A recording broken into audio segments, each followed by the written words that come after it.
All right, three keys to Oregon beating Iowa. Of course, we'd all love for the Ducks to do this comfortably, but regardless of whether it is by 2 points or 6 points or 10 points, there's value in just finding a way to win this particular matchup. And key number one is to win the rushing battle. Now, we don't know exactly because forecasts can change. And as I'm recording this, it's a couple days out from about 48 hours out from the actual game time, a little bit less than that. So maybe things will change. But even if it's raining or if it's not raining, quite frankly, this should still be my number one key. Because for Oregon, what I've talked about with the offense over the last couple of weeks, and my biggest critique of Will Stein, the offensive coordinator, is that the numbers on the scoreboard are not reflective of how much success Oregon is having on a per-play basis, particularly when they run the ball. A team that has several backs each week that can average more than 5 yards a carry, where regular success running the ball has become the norm, a team like that shouldn't struggle to put up points. And it's not going to look like Rutgers every single week.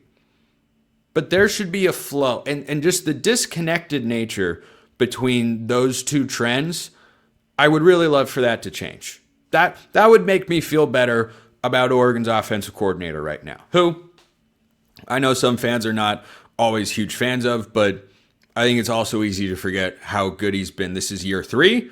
And some of the early big games when it was the defense that cost Oregon, not the offense, was just anyway. So I think that for Will Stein and the offense, they've got to be able to have some success running the ball. And against this top-ranked rushing defense for Iowa in the Big Ten, that's going to be as hard as it has been all season long. And the offensive line going to have to move guys around. I bet Oregon has plenty of runs to the left to go behind Emmanuel Prenon, who I've said all season is Oregon's best offensive lineman.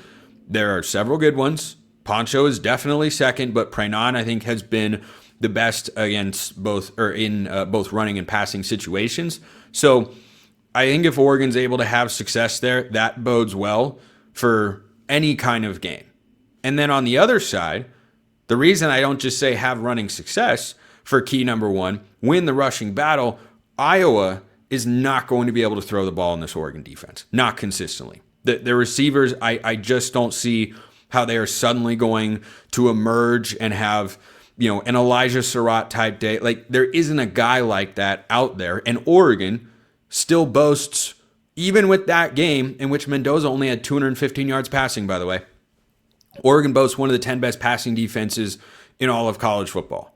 So I don't go into this game with really any concern about Oregon's secondary and their ability to match up with the receivers or even the tight ends at times, as Trent said yesterday on our crossover, that have not been exactly where Iowa tight ends have been in the past. So I think that for Oregon, if you take away the run or at least limit it for the Hawkeyes so far this year as a team, they go for 185 yards a game. If you hold them to 150 or less, there's a world where Iowa has less than 250 yards of total offense, and I don't think that can result in more than 10, 13 points at the most if you're able to keep them to 150 or less on the ground. So if Oregon does that, and you're saying, yeah, all right, this is a good Iowa defense, you're on the road, weather could be tough, but you only have to score 14 or more points to win the game, I think Oregon's going to be able to do that. They should be able to do that. Even against a good Iowa defense, the expectation should be they can get to at least 20 points in any given game. There should not be a team, with the way that Oregon recruits and the amount of talent they have and all that, there should not be a team that keeps the Oregon offense under 20 points. I know Indiana did that. And how did we all feel about the offense after that game? So winning the rushing battle, I think, is going to be key number one, regardless of what this game looks like on TV or how it feels to be there in Iowa City playing in whatever kind of the weather conditions are. Key number 2, start strong. Start strong. I mentioned earlier this week, I think on Monday's show maybe, that this would probably be one of my keys to the game. And lo and behold, here we are. My thoughts have not changed as they have marinated and developed throughout the week, because that crowd at Kinnick is really, really good. And this does tie back to what I was talking about in the first segment with Dante Moore. that offense against Indiana that Oregon had didn't play well, actually got off to a good start after the first drive. They scored in the first quarter, but then Oregon kind of lost control offensively, and Indiana's complicated pressures and all that really got to Dante Moore, and he stopped seeing the field well. And so even though against Penn State, the Oregon offense had just 3 points in the first half, I felt good about how they were, as good as you can with a 3-point first half. I felt okay about the way things were going because I didn't think the moment looked too big for Dante Moore or that he was overwhelmed, who, by the way, I have no expectation of him not playing in this game after not finishing the game against Wisconsin. Lanning said he could go back in. I think Dante Moore will be just fine.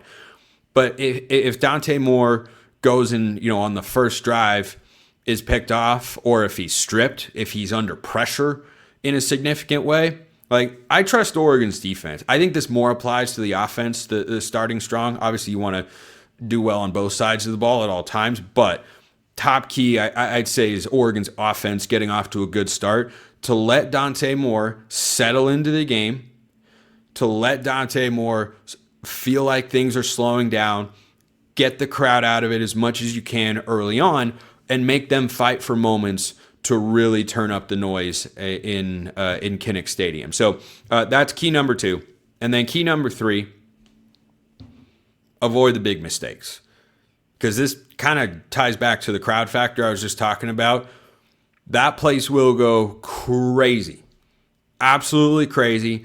And things can start to snowball, and you have to really try and dig deep. And this is a very young team.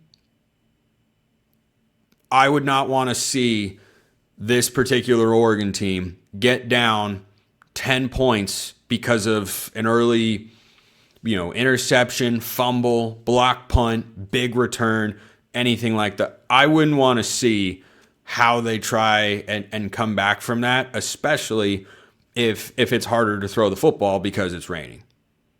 So throughout the game, you have to make Iowa earn. If I was going to beat you, and they absolutely can, if I was going to beat you, you've got to do it. You've got to make them do it in a way where they work for everything.